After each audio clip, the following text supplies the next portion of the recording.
Επιστρέφουμε, κυρίες και κύριοι, μετά τις ειδήσεις και θα ασχοληθούμε με ένα άκρος ενδιαφέρον και πρωτοποριακό θέμα, όπως προαναγγείλαμε. Θα μιλήσουμε για τη συμμετοχή της Κύπρου σε παγκόσμιο διαγωνισμό της NASA. Είναι μαζί μας ο Γιώργος Δανός, επικεφαλής της Κυπριακής Οργάνωσης Εξερεύνησης Διαστήματος.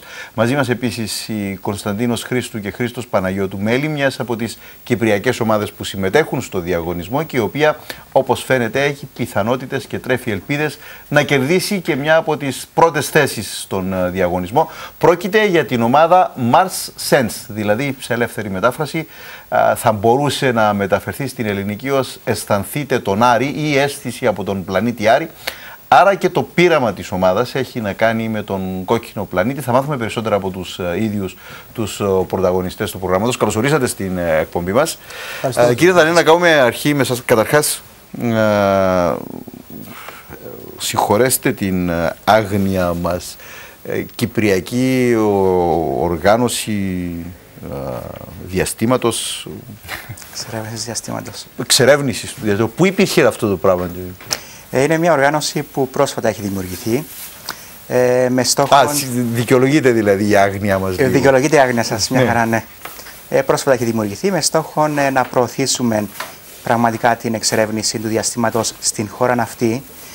Η Κύπρος δεν είναι μέλος της ΕΣΑ. Η ΕΣΑ είναι η Ευρωπαϊκή Υπηρεσία Διαστήματος. Οι πιο πολλές ευρωπαϊκές χώρες είναι μέλη και έχουμε κάποιες συμφωνίες με την ΕΣΑ. Στόχος είναι να προωθήσουμε αυτή την έρευνα στην Κύπρο και να βάλουμε την Κύπρο στο χάρτη της εξερεύνησης του διαστήματος, όπως και τα υπόλοιπα μέλη της Ευρωπαϊκής Ένωσης. Δεν ξέρω αν η εκτίμηση μου είναι ορθή, ότι είναι δύσκολο εγχείρημα η Κύπρος να μπει στον χάρτη της εξερεύνησης του διαστήματος. Πώς σας προέκυψε αυτή η ιδέα, πόθεν και ποιοι είναι αυτοί που κεντρίστηκαν με αυτή την ιδέα για να στείλουν την Κύπρο στο διάστημα? Πολλοί κόσμος εδώ και πολλά χρόνια προσπαθεί να βάλει την Κύπρο μέσα στα πράγματα του διαστήματος. Δεν είχαμε ιδιαίτερη επιτυχία μέχρι πρόσφατα. Εκείνον το οποίο έχει αλλάξει τις καταστάσεις πέραν του διαγωνισμού αυτού ήταν τον Νοέμβριο που είχε γίνει ένα σεμινάριο στην Κύπρο, το οποίο ήταν το FP7 Space Conference, το δεύτερο, αν θυμάμαι καλά, που γίνεται παγκοσμίως. Το οποίο είναι, τι είναι αυτό? Είναι συγκεκριμένα για τις χορηγίες κεφαλαίων από την Ευρωπαϊκή Ένωση στα διάφορα κράτη-μέλη για να αρχίσουν να κάνουν έρευνα σε διάφορα θέματα, από διαστημικές αποστολές μέχρι δορυφόρους να παρατηρούν τις ατμοσφαιρικές συνθήκες της Γης κτλ. Πολλοί Κύπροι αλλά και πάρα πολλές οργανώσεις του εξωτερικού είχαν λάβει μέρος στο σεμινάριο αυτό. Ήταν η NASA, ήταν η Ρωσική Υπηρεσία Διαστήματος και σαφέστατα ήταν η Ευρωπαϊκή Υπηρεσία Διαστήματος, με επικεφαλείς και ερευνητές κάθε οργανισμού. Είχα μιλήσει με διάφορα από αυτά τα άτομα τότε στο σεμινάριο αυτό και είχα αντιληφθεί ότι δεν είχαμε κάποιες δυνατές προτάσεις σαν Κύπρος και έπρεπε να είχαμε κάτι περισσότερο, να λάβουμε μέρος σε αυτή την έρευνα που συμβαίνει. Ναι, δεν είμαστε τελείως στο μηδέν, αλλά δεν είμαστε όσον έπρεπε να είμαστε. Και άρα για να προχωρήσει αυτό χρειάστηκε να ιδρυθεί ο οργανισμός. Έλαβαν πολλοί άνθρωποι μέρος σε αυτή την προσπάθεια. Είχαμε πολύ θερμή υποστήριξη και θέλω να ευχαριστήσω όλους που μας υποστήριξαν να έρθουμε σε αυτό το σημείο. Και στόχος φυσικά αυτού του οργανισμού είναι, πέραν του να βάλουμε την Κύπρο στην ΕΣΑ, Ευρωπαϊκή Υπηρεσία Διαστήματος, είναι να απορροφήσουμε περισσότερα κονδύλια από την Ευρωπαϊκή Ένωση.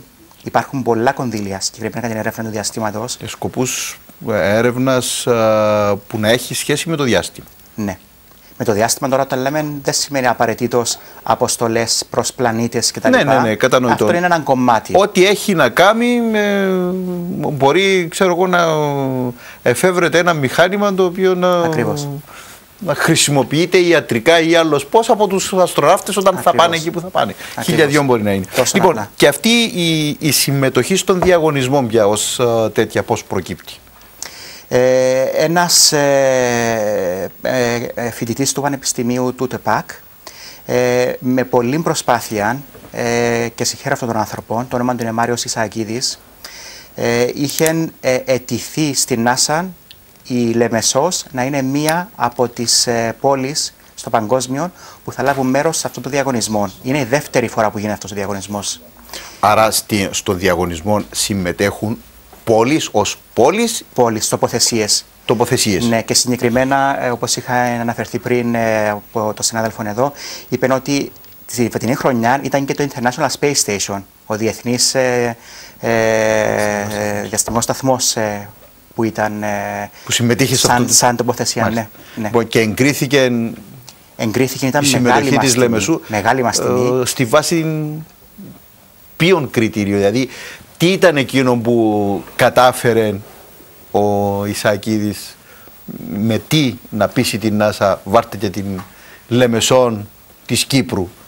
Δυστυχώς δεν γνωρίζω όλες τις λεπτομέρειες, αλλά γνωρίζω ότι ο άνθρωπος αυτός έκανε υπεράνθρωπες προσπάθειες για να το πετύχει αυτό.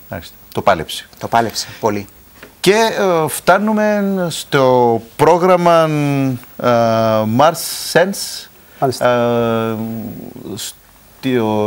Η ομάδα που προωθεί αυτό το πρόγραμμα είναι η δική σας η ομάδα. Κύριε Χριστού, να δώσω πρώτα τον λόγο σε εσάς. Χαίρετε. Πώς αποφασίζετε εσείς ως ομάδα? Καταρχάς εσείς είστε στρατιωτικοί, έτσι? Ακριβώς.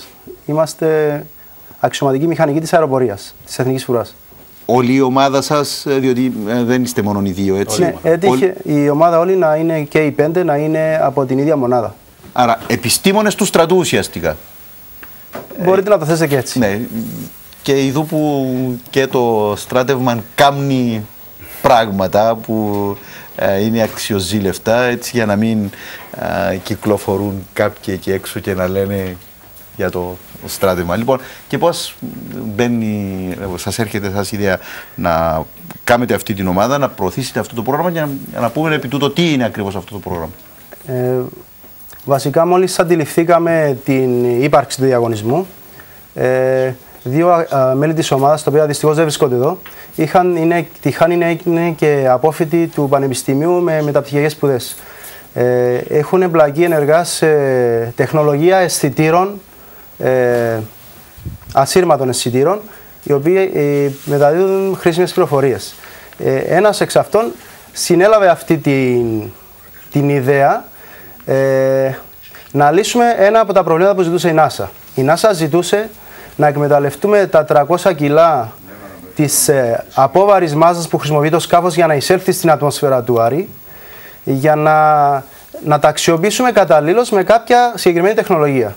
Και ένας εξ αυτών σκέφτηκε γιατί λέει να μην βάζουμε αυτούς τους αισθητήρες μέσα στη μάζα και να μην πάει χαμένη, να χρησιμοποιηθεί για εξερεύνηση του πλανήτη. Να διευρυθεί η έκταση που μπορεί να εξερευνήσει τον πλανήτη.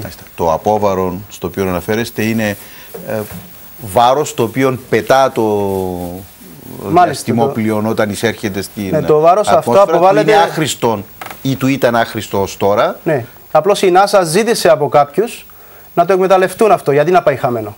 Κάθε δηλαδή κιλό στοιχίζει εκατομμύρια. Αντί δηλαδή να βάλουμε σίδερα ή κοτρώνες που θα χάνονται, να βάλουμε έναν εξοπλισμό ο οποίος θα αξιοποιείται στη συνέχεια. Έτσι. Ακριβώς, ναι, ναι. Και εσείς σκεφτήκατε να αξιοποιήσετε πώς και τι ακριβώς κάνει αυτό το απόβαρο που δεν θα είναι πια απόβαρο, αλλά θα είναι. Εμείς σκεφτήκαμε στη θέση αυτού του όρου να το αντικαταστήσουμε αυτούς τους κόμβους αισθητήρων, οι οποίοι με κάποιο τρόπο που εξηγούμε περιγραφικά στο βίντεο μας και στο project μας, μπορούμε να διασπείρουμε αυτούς τους αισθητήρες σε ένα πολύ μεγάλη έκταση του πλανήτη, σε περιοχές που δεν μπορεί να φτάσει ούτε το κινητό εργαστήριο, το Mars Rover, και είναι δύσβατες. Και με αυτό μπορείς να αισθανθείς σε σημεία που δεν μπορεί να φτάσει το rover. Άρα αυτό το απόβαρο, πέφτοντας στον Άρη την ώρα που εισέρχεται το όχημα, ας πούμε, εκεί που πρέπει να πάει, εξφενδονίζεται με κάποιον τρόπο. Θα μας πείτε στη συνέχεια. Βλέπουμε τα πλάνα, Μάλιστα. τα αφήνω να τα δει έτσι μια φορά ο κόσμος. Στη συνέχεια θα μας τα επεξηγήσετε κιόλας. Εξφενδονίζεται σε κάποια απόσταση, πόση απόσταση από τον τόπο. Γι' αυτό να μας μιλήσει ο υπεύθυνος για την τύση αυτών των βολίδων, Χρήστος. Λοιπόν, Χρήστος Παναγιώτου, εσένα ο ρόλος σου ποιος είναι Βασικά η ομάδα αποτελείται από 5 άτομα. Τα 3 άτομα είναι ηλεκτρονικοί και avionics engineers, δηλαδή ασχολούνται με ηλεκτρονικά αεροσκαφών. Και τα 2 άτομα είμαστε μηχανικοί αεροσκαφών, ασχολούμαστε με τα μηχανολογικά κομμάτια των αεροσκαφών τέλος πάντων. Οι 2 από τους 3, βασικά οι 4 έχουμε μεταπτυχιακές σπουδές. Ο 5ος ασχολείται κάνει ένα δεύτερο πτυχίο πολιτικού μηχανικού. Οπότε καταλαβαίνετε ότι υπάρχει ακαδημαϊκή εξέλιξη όσον αφορά τα μέλη της ομάδας. Βασικά, όταν μιλάμε για τα 300 κιλά, μιλάμε για 300 κιλά βολφραμίου. Το βολφράμιο είναι ένα υλικό το οποίο έχει πολύ ψηλή πυκνότητα. Αυτή η αποβολή της μάζας αυτής γίνεται σε 2 φάσεις. Η πρώτη φάση είναι στα 1600 χιλιόμετρα από την επιφάνεια του Άρη, πριν εισέλθει το σκάφος στην ατμόσφαιρα. Και η δεύτερη αποβολή γίνεται στα 12 χιλιόμετρα, όταν έχει εισέλθει το σκάφος. Και γίνεται ανά 150 κιλά. Ο λόγος για τον οποίο γίνεται αυτή η αποβολή του περιττού βάρους, ας πούμε, ποιος είναι? Ο βασικός λόγος είναι όταν αποβληθεί αυτή η μάζα από συγκεκριμένα σημεία πάνω στην κατασκευή του σκάφους, το σκάφος παίρνει μια διαφορετική γωνία. Έτσι ώστε, επειδή το κάτω μέρος του σκάφους είναι μπεντημένο με ένα κεραμικό υλικό για να αντέξει στις θερμοκρασίες εισόδου της ατμόσφαιρας, όταν αποβάλει αυτή τη μάζα, το σκάφος παίρνει την κατάλληλη γωνία για να μπορέσει να εισέλθει στην ατμόσφαιρα. Άρα αυτή η ενέργεια έχει ως σκοπό την καθοδήγηση του σκάφους μέσα στην ατμόσφαιρα. Λοιπόν, και ως τώρα ήταν υλικό που ήταν άχρηστο, χανόταν. Και τι κάνετε εσείς τώρα με αυτούς τους αισθητήρες που μας είπε προηγουμένως ο Κωνσταντίνος? Εμείς έχουμε αντικαταστήσει αυτές τις μάζες, τις άχρηστες μάζες. Τις έχουμε αντικαταστήσει με 8 κελύφη, 2 ειδών. Έχουμε γεμίσει αυτά τα κελύφη με διάφορα είδη αισθητήρων, 2 είδη αισθητήρων για την ακρίβεια, τα οποία θα διασπαρτούν πάνω στην επιφάνεια του Άρη. Έχουμε υπολογίσει το προφίλ αυτής της διασποράς, δηλαδή ανάλογα με το ύψος άφεσης, τι εκτάσεις θα καταλάβουν. Και αυτά οι αισθητήρες θα επικοινωνούν μεταξύ τους. Καταλαβαίνω, σε πόση απόσταση θα διασπαρούν αυτά τα. Μιλάμε για τάξεις εκατοντάδων μέτρων, χιλιόμετρων βασικά. Ίσως και χιλιόμετρων. Άρα είναι αυτό που έλεγε προηγουμένως ο Κωνσταντίνος ο Χρήστος, ότι σε τόπους που δεν μπορεί να πάει το όχημα. Ακριβώς. Αν αναλογιστεί κάποιος ότι τους τελευταίους μήνες που είναι το κινητό εργαστήριο στον Άρη έχει κινηθεί μόλις 4 χιλιόμετρα, όταν μιλάμε για τάξεις δεκάδων τετραγωνικών χιλιόμετρων, αντιλαμβάνεστε ότι μιλάμε για πολύ μεγάλες εκτάσεις σε σχέση με αυτό που έχουμε τώρα. Μάλιστα. Και οι αισθητήρες αυτοί θα δίνουν τι πληροφορίες και πώς? Οι αισθητήρες αυτοί θα μπορούν να μεταδίδουν γεωλογικές πληροφορίες ή και κλιματικές. Ή ανάλογα με το τι επιθυμεί η NASA. Μπορεί να βάλει αισθητήρες θερμοκρασίας, πίεσης, μπορεί να βάλει αισθητήρες δόνησης, μπορεί να θέλει να μελετήσει τη σεισμολογική συμπεριφορά. Στο επέδαφος τι γίνεται. Ναι. Αυτοί οι αισθητήρες είναι ανάλογα με την αποστολή. Δεν υπάρχει περιορισμός. Έχουν φτάσει σε τέτοια τεχνολογία αισθητήρες που είναι μικρότεροι από 1 τετραγωνικό εκατοστό. Και είναι και αυτόνομοι. Ή έκαστος μπορεί να κάνει. Μπορεί να ενσταθεί και να μεταφέρει τα δεδομένα. Τώρα, τα δεδομένα για να φτάσουν εκεί που πρέπει να φτάσουν, στη γη δηλαδή, θα πρέπει να επικοινωνήσουν με το δορυφόρο που βρίσκεται τροχιά γύρω από τον πλανήτη. Αυτή τη στιγμή υπάρχουν δορυφόροι γύρω από τον πλανήτη. Και πριν από κάθε αποστολή στον Άρη, πάντα μπαίνει σε τροχιά ένας καινούριος δορυφόρος για τη μετάδοση αυτών των πληροφοριών. Όταν λέτε τον πλανήτη, εννοείται τον πλανήτη Άρη ή τον πλανήτη Γη? Τον πλανήτη Άρη.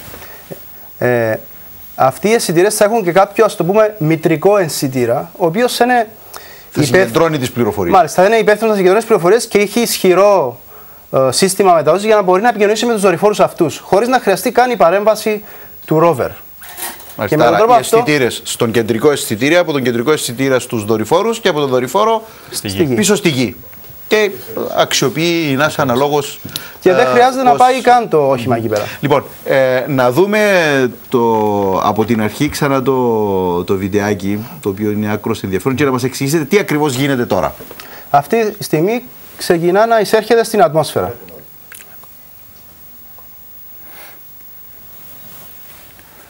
Λοιπόν, εδώ είναι Εδώ η πρώτη βλέπετε, φάση. έφυγαν τα δύο κομμάτια.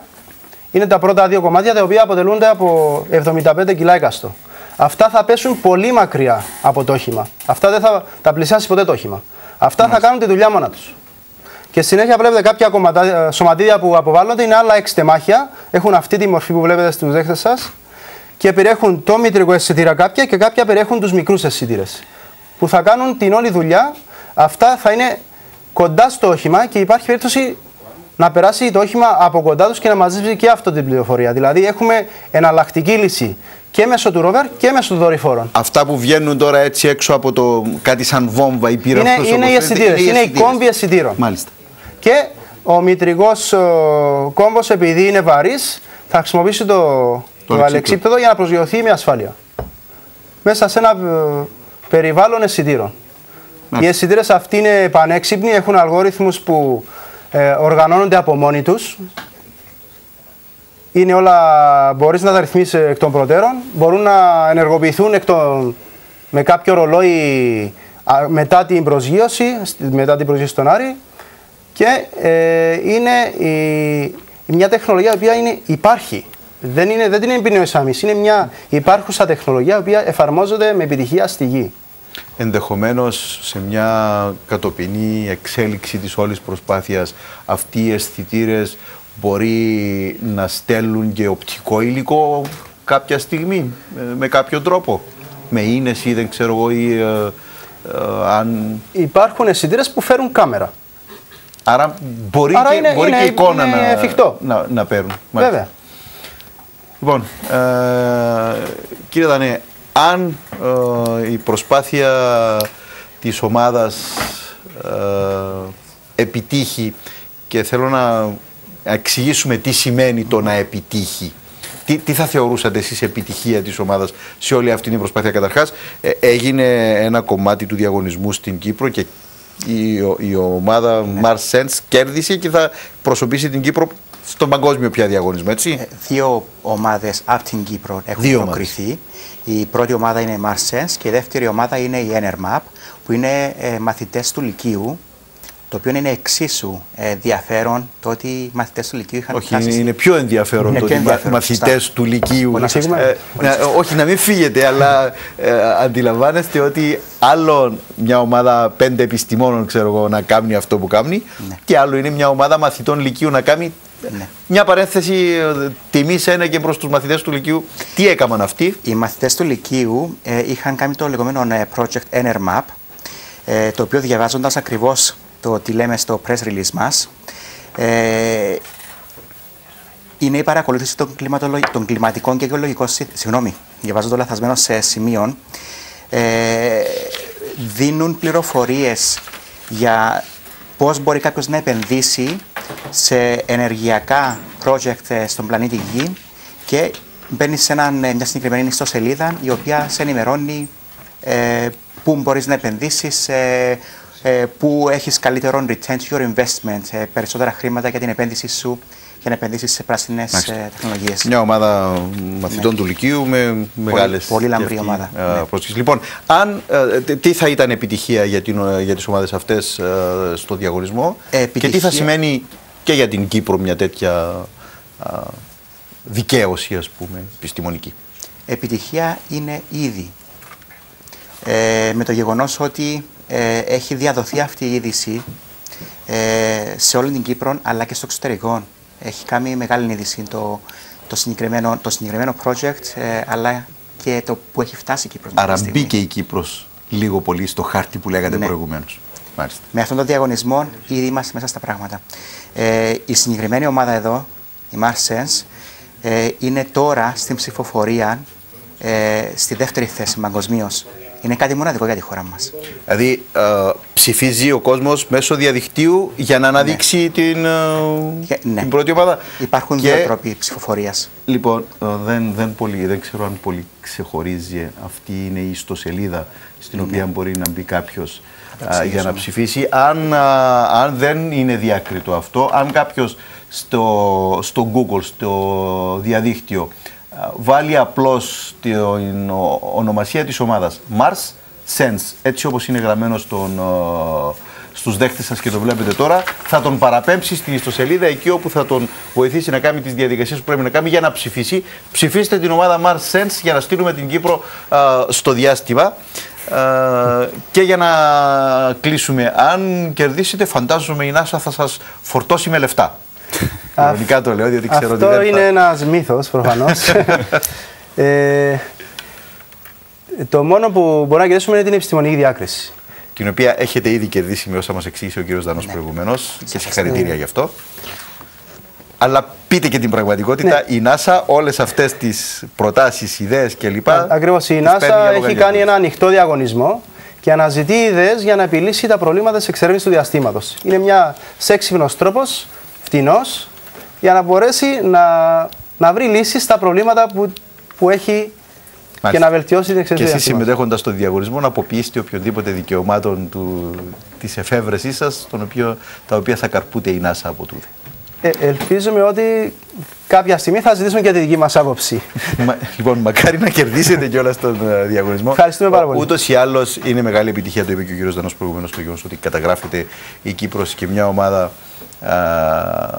επιστημόνων Κυπρίων, επισημένω ιδιαιτέρως επιστημόνων της Εθνικής Φουράς του στρατού, έτσι για να κάποιοι να παίρνουν μηνύματα. Καταγράφεται με αυτόν τον τρόπο στον χαρτί. Να είστε καλά, ευχαριστώ πάρα πολύ για τη συμμετοχή στην εκπομπή. Για τη φιλοξενία. Καλή επιτυχία, καλή συνέχεια, καλή πρόοδο παρακάτω και καλή επιτυχία στην οργάνωση σας, κύριε Δανή, την πρωτοπορική. Ναι.